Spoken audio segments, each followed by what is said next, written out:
Hi, I'm Weinstein. And I'm Evan Izatt, and we're 8th graders from Northern Academy.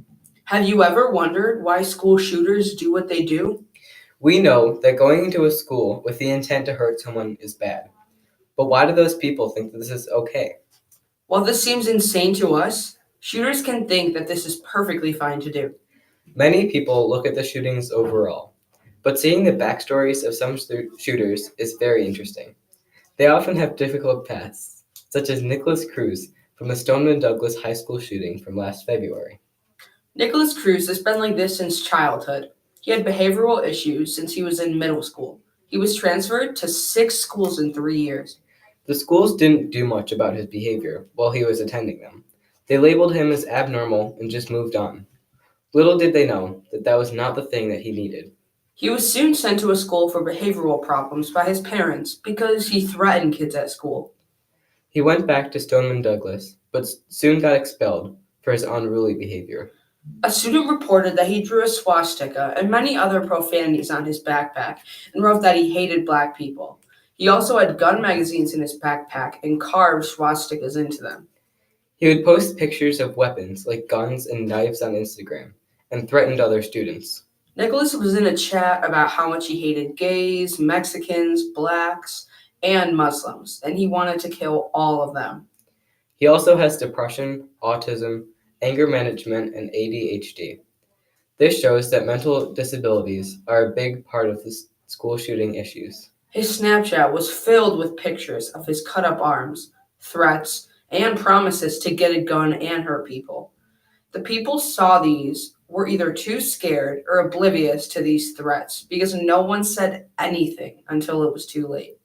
In September of 2017, he even admitted to wanting to be a school shooter, and nobody did anything about it. Also, there was a complaint that Nicholas Cruz made a death threat in January 2018, but this complaint was not reported to the FBI.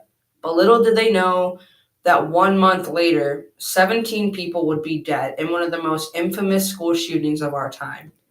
This is how many school shootings happen.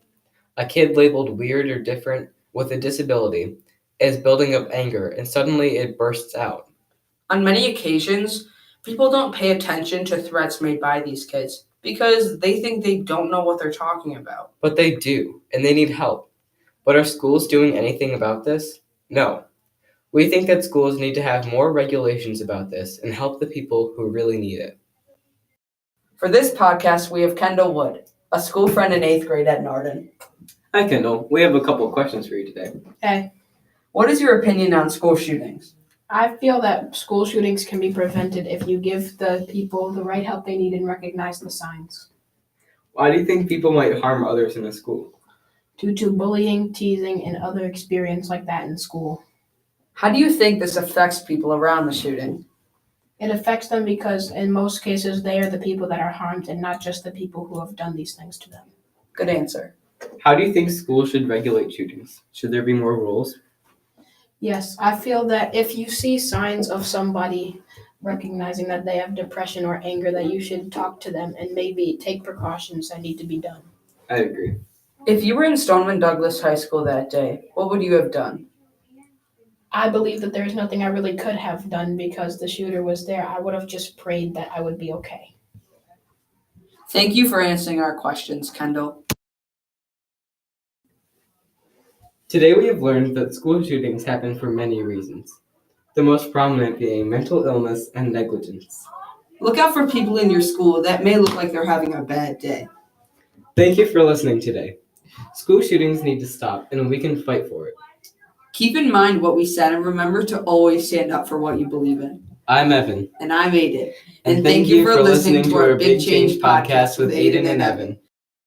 And our question of the day is, what can you do to prevent school shooting?